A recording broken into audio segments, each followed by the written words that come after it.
नमस्कार, hot topic में आपका स्वागत है। मैं हूं अखिलेश शर्मा। पंजाब की बात करते हैं, जहां सरकारी कर्मचारियों को आखिरकार आज वेतन मिल गया। वेतन मिलने में करीब एक हफ्ते की देरी ने कई सवाल खड़े कर दिए। हालांकि पंजाब सरकार का कहना है कि अस्थायी कर्मचारियों को स्थायी करने की प्रक्रिया में आई देरी के कारण ऐसा हुआ, न कि इसलिए कि राज्य का खजाना खाली है। राज्य के वित्त मंत्री हरपाल चीमा ने कहा कि अगले महीने से कर्मचारियों को वेतन समय पर ही दिया जाएगा। राज्य सरकार ने आर्थिक संकट के कारण वेतन में देरी की अफवाहों को गलत बताया, लेकिन बीजेपी ने देरी को लेकर पंजाब सरकार और आम आदमी पार्टी को घेरा है। केंद्रीय शिक्षा मंत्री धर्मेंद्र प्रधान ने कहा कि आम आदमी पार्टी की गैर जिम्मेदाराना राजनीति केवल पंजाब को ही नहीं बल्कि देश की प्रगति में भी बाधा डाल रही है। उन्होंने आरोप लगाया कि पंजाब की अर्थव्यवस्था की गिरती हालत राजनीतिक दिखावे और असंगत रेवड़ी संस्कृति के कारण है। वैसे आपको बता दें कि पंजाब में कर्मचारियों को वेतन मिलने में देरी कोई नई बात नहीं है। पिछली सरकारों के समय भी खजाने का खस्ता हाल या अन्य कारणों से ऐसा होता आया है, लेकिन आम आदमी पार्टी की सरकार बनने के बाद से ऐसा पहली बार हुआ है। आइए समझते हैं कि आखिर ये पूरा मामला है क्या। और आज पंजाब की आर्थिक स्थिति पर सवाल खड़ा हुआ है, क्योंकि वेतन में एक हफ्ते की देरी हुई है। कर्मचारियों को वेतन मिलने में एक हफ्ते की देरी हुई है। इसमें जो ग्रुप सी और डी के कर्मचारी हैं, उन्हें तो वेतन मंगलवार को मिला और बाकियों को आज उनके खाते में पहुंचा दिया गया है। पूरे एक हफ्ते की देरी के कारण कई सवाल खड़े हुए हैं और जब से मार्च में आम आदमी पार्टी की सरकार बनी है तब से पहली बार ऐसा हुआ है कि यहां पर वेतन मिलने में देरी हुई है। हालांकि सरकार ने अपनी स्थिति स्पष्ट की है।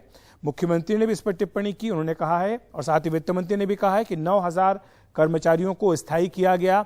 18,000 नई भर्तियां पंजाब सरकार में की गई हैं और चूंकि इनका पहला वेतन था इसलिए प्रक्रिया के चलते ये देरी हुई है, लेकिन ये आश्वस्त किया गया है कि अगले महीने से समय पर ही वेतन दिया जाएगा। पंजाब के वित्त मंत्री ने यह भी कहा कि वेतन और अन्य भुगतान के लिए 3,400 करोड़ रुपए आज जारी कर दिए गए हैं। स्पेशल ड्राइंग फैसिलिटी को रिवाइव करने के कारण ये देरी हुई है। उन्होंने इन अफवाहों को गलत बताया कि आर्थिक संकट के कारण वेतन मिलने में देरी हुई है।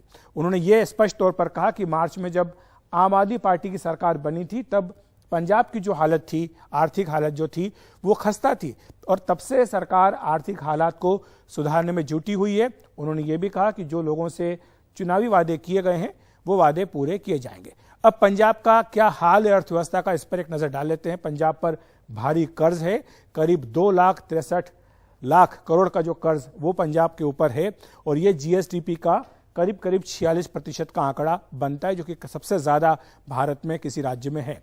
और किस तरह खर्च बढ़ा है, अस्थायी कर्मचारियों को नियमित करने से बोझ बढ़ा। 400 करोड़ रुपए का अतिरिक्त बोझ इस महीने से आया है। इसके अलावा ब्याज, खाली ब्याज का चुकाने का करीब 20,000 करोड़ रुपया पंजाब सरकार को देना पड़ता है। इसके अलावा पेंशन वगैरह पे करीब 15,000 करोड़ रुपए पंजाब के खर्च होते हैं। बिजली का बोझ भी है जो पिछली सरकारों से ही चला आ रहा है और इसमें इस सरकार ने भी कुछ जोड़ा है अपनी ओर से।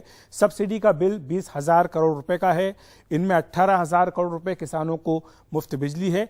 साथ ही जो आम आदमी पार्टी ने वादा किया था 300 यूनिट मुफ्त बिजली का, उसका भी खर्चा जोड़ा है और साथ ही दिसंबर तक बिजली बिल माफ करने का भी खर्चा इसमें जुड़ करके करीब 1,300 करोड़ आया है। अब संसाधन जुटाने का प्रयास भी किया जा रहा है। करीब 45,588 करोड़ का राजस्व का लक्ष्य पंजाब की आप सरकार ने रखा है। पिछली बार की तुलना में ये 8,000 करोड़ रुपए ज्यादा है। इसमें 20,550 करोड़ रुपया जीएसटी कलेक्शन से आएगा। इसके अलावा करीब 6,000 करोड़ वैट से, करीब 9,500 करोड़ एक्साइज से और करीब 9,000 करोड़ रुपया शराब से इकट्ठा किया जाएगा। और जीएसटी मुआवजे की अगर बात करें तो पिछले वित्तीय वर्ष में केंद्र से 16,000 करोड़ रुपए पंजाब की सरकार को मिले थे, लेकिन इस बार केवल पहली तिमाही का ही मुआवजा मिला है और उसके बाद 30 जून से जीएसटी का मुआवजा बंद कर दिया गया है। तो यह भी एक बड़ा कारण बताया जा रहा है मौजूदा अर्थव्यवस्था की जो हालत है उसके लिए। और साथ ही आर्थिक चुनौतियां बड़ी हैं मुख्यमंत्री के लिए। चुनावी वादे पूरे करने का दबाव उनके ऊपर है और साथ ही जिस तरह से जीएसटी का मुआवजा बंद हुआ है उससे भी समस्या खड़ी हुई है, क्योंकि केंद्र सरकार ने कह दिया है कि अब जीएसटी कंपेंसेशन नहीं दिया जाएगा और न ही जीएसटी काउंसिल की बैठक हो रही है। तो इस तरह से ये एक दिक्कत हो रही है। पंजाब के वित्त मंत्री हरपाल चीमा ने क्या कहा है, आइए सुन लेते हैं। पंजाब सरकार ने जो हमारे पंजाब के जो कच्चे कामे थे, जो कॉन्ट्रैक्ट बेस पे काम कर रहे थे, उनमें से 9,000 लोगों को हमने पक्का किया है, परमानेंट किया है।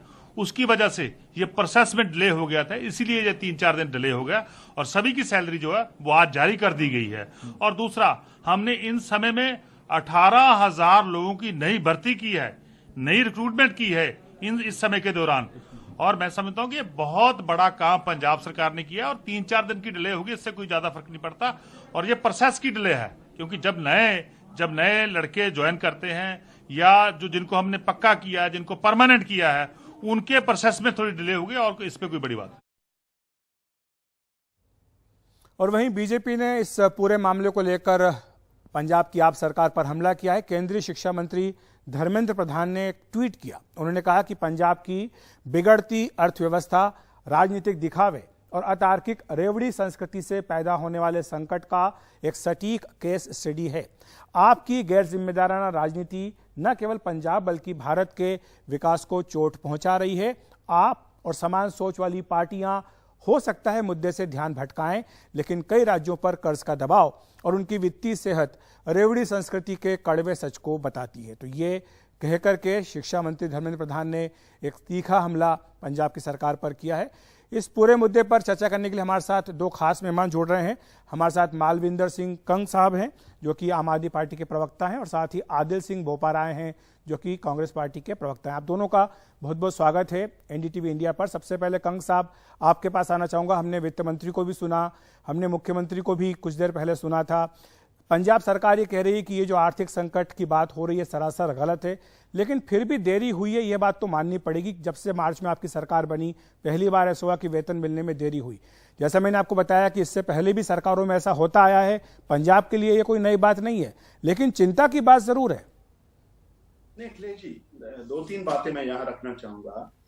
जैसा कि आज से 5 महीने पहले जब हमारी सरकार बनी थी, तो नो डाउट पंजाब की जो फाइनेंस है, पंजाब की जो इकोनॉमिक कंडीशन है, नॉट बहुत अच्छी नहीं कह सकते, और अनएम्प्लॉयमेंट में भी बहुत बड़े लेवल पे जो है बेरोजगारी थी। और मान साहब की सरकार ने वादा किया था कि जैसे ही सरकार बनेगी तो पहला जो एजेंडा उनका रहेगा नौजवानों को नौकरियां देने के रहेगा, और साथ में जो 36,000 कच्चे मुलाजिम थे, यानी कि परमानेंट एम्प्लॉय नहीं थे, कच्चे थे, उनको पक्का करेंगे।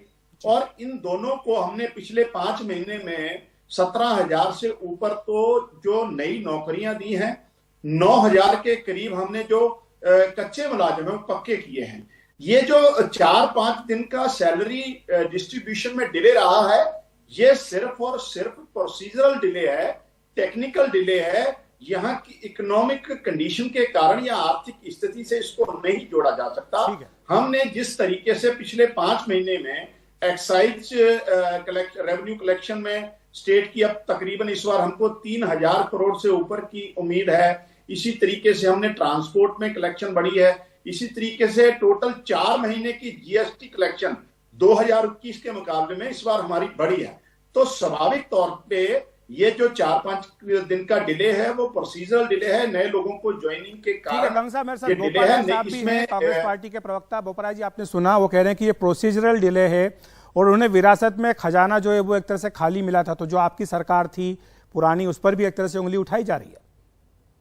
देखिए अखिलेश जी, इतिहास में हम सब इतिहास पढ़ा है हमने। जैसे अंग्रेजों ने ईस्ट इंडिया कंपनी भेजी थी, वैसे ही दिल्ली से एक ईस्ट इंडिया कंपनी गई है पंजाब आम आदमी पार्टी की, जो पंजाब को लूट रही है। और ऐसा पहली बार ही हुआ है पंजाब में। हाँ, पंजाब की आर्थिक स्थिति गंभीर है, इसमें कोई दो राय नहीं है, पर ऐसा पहली बार ही हुआ है कि 1 हफ्ते का डिले हुए सैलरीज को डिसबर्स करने में। ऐसा पहले कभी नहीं हुआ। 1-2 दिन का डिले तो चलो हमने पहले भी सुना हुआ है, अखबारों ने भी ये मुद्दा उठाया हुआ है, पर 1 हफ्ते का डिले हमने कभी नहीं सुना। तीसरी बात, हाई कोर्ट ने और बाकी अखबारों ने भी ये मुद्दा उठाया है कि कैसे इलीगल सैंड माइनिंग पंजाब में चल रही है।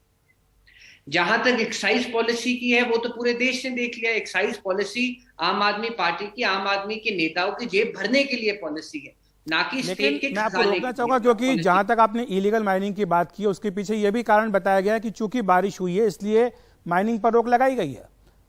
पर हाईकोर्ट ने यह भी फटकार लगाई है कि इलीगल माइनिंग बारिशों के बावजूद ये हो रही है, और सरकार ने क्या कदम लिए हैं, ये हाईकोर्ट के सामने मुद्दा चल रहा है। हाईकोर्ट ने फटकार लगाई है और रिपोर्ट मांगी है। पर मैं मुद्दे पे आता हूं अखिलेश जी, मुद्दे ये है आज की डेट में, और देश की जनता को ये समझना पड़ेगा कि ड्रामा, बयानबाजी, जुमलेबाजी शासन नहीं होता। आप जाके बयान दे दोगे कि जी हम 1000 नौकरियां निकालेंगे, 1 लाख नौकरियां निकालेंगे, हम बिजली कम कर देंगे, ये शासन नहीं होता। और आम आदमी पार्टी की सरकार को शासन करना नहीं आता, इन्हें एडवर्टीजमेंट देना। ठीक है, कंग साहब से जवाब ले लूंगा इसका। आता है। कंग साहब, आपने सुना कांग्रेस पार्टी कह रही कि आपको शासन करना नहीं आता है, साथ ही वो ये भी आरोप लगाने की पूरा मिसमैनेजमेंट है। लेकिन जो आरोप बीजेपी ने लगाया उस पर भी आपका जवाब लेना जरूरी है, क्योंकि वो धर्मेंद्र प्रधान का जो हमने ट्वीट पढ़ करके सुनाया, रेवड़ी संस्कृति जिसका जिक्र पीएम मोदी ने किया था, जिसके लेकर चर्चा बार बार हो रही है, कि उन्होंने कहा कि इसके लिए वो भी जिम्मेदार है। अखिलेश जी, पहली बात तो पंजाब में पिछले 70 साल में कांग्रेस और अकाली दल ने राज किया है। जो कर्जा चढ़ा है वो सब इन लोगों की वजह से चढ़ा है। जितनी इलीगल माइनिंग हुई, अभी कांग्रेस के जो पूर्व मुख्यमंत्री थे उनके भांजे इलीगल माइनिंग के केस में अंदर बंद हैं, और इनके जो मुख्यमंत्री थे चन्नी साहब, वो देश छोड़ के भाग गए हैं। इनके कई मंत्री जेल में, इसलिए कांग्रेस को तो कोई राइट ही नहीं बनता। इन्होंने अपने सुख विला बना दिया और पंजाब पे कर्जा चढ़ा। दूसरी बात, जहां तक भाजपा की बात है, आज से 5 महीने पहले पंजाब में हम लोगों की सरकार बनी थी, और 3 स्टेट्स में, गोवा, उत्तराखंड और यूपी में भाजपा की सरकारें बनी थी।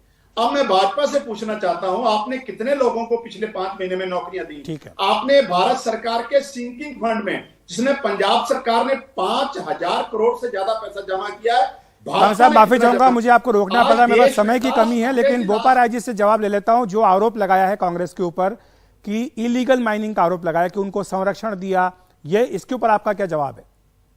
देखिए अखिलेश जी, पहले तो मैं कंग साहब का जवाब दे दूं। पंजाब पे कर्जा 80 और 90 में लगा था मिलिटेंसी के साथ, और पंजाब का एक बहुत अच्छा केस है कि सेंट्रल गवर्नमेंट को पंजाब का कर्जा माफ करना चाहिए, इसमें कोई दो राय नहीं है। अगर आम आदमी पार्टी की सरकार कल एक डेलीगेशन लेके जाती है और कांग्रेस पार्टी से सहायता मांगती है, हम इस मुद्दे पे इनके साथ खड़े हैं कि पंजाब का कर्जा माफ करना चाहिए, क्योंकि पंजाब ने देश की एकता और अखंडता के लिए लड़ाई लड़ी थी। संक्षेप में जवाब दे दीजिए, माफी चाहूंगा, मेरे पास समय की कमी है, समय बहुत कम है। दूसरी बात, पिछले 8 महीनों से आम आदमी पार्टी की सरकार, आज की डेट में हाईकोर्ट ने फटकार लगाई है आम आदमी पार्टी की सरकार को कि इलीगल माइनिंग क्यों चल रही है, उस पे तो ये जवाब दें जी। अगर ये कह रहे हैं कि आज की डेट में इलीगल माइनिंग कर रहे हैं, तो ये सरकार किस बात की सरकार चला रहे हैं? फटकार तो आज पड़ी है ना इनको हाईकोर्ट से, उस पे ये जवाब दें। जी, माफी चाहता हूं, समय की कमी है। कंग साहब और बोपा राय जी, आप दोनों का बहुत बहुत शुक्रिया मेरे साथ जुड़ने के लिए, हॉट टॉपिक में चर्चा करने के लिए। और फिलहाल वक्त एक ब्रेक का।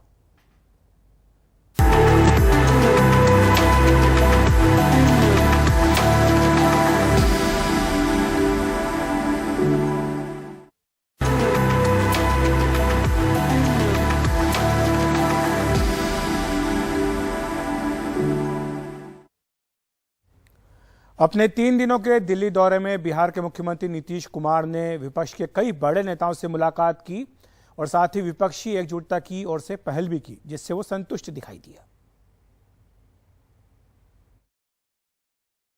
लेकिन बाकी अनेक पार्टियों से जो मिले हैं, बहुत अच्छा, मैं आपको बता रहा हूं कि बहुत देर तक बहुत अच्छे ढंग से बातचीत हुई है। और एक बात तो आप जानते ही ना, हम तो यही ना कह रहे हैं कि सभी राज्यों में जो विपक्षी दल हैं, तो वो अगर आपस में मिलेंगे तो पूरे देश का एक ऐसा माहौल बनना शुरू हो जाएगा कि जो 2024 का जो चुनाव है वो बहुत अच्छा होगा इधर से, और उन लोगों की तरफ से एक तरफा जो चल रहा है काम, वो अपने ढंग से चल रहा है। सब लोग मिल करके देश के हित में जो भी काम करना है, तो इसी को लेकर के हमारी पूरी सब बातचीत हुई और बहुत अच्छी बातचीत हुई। तो हॉट टॉपिक में इतना ही। नमस्कार।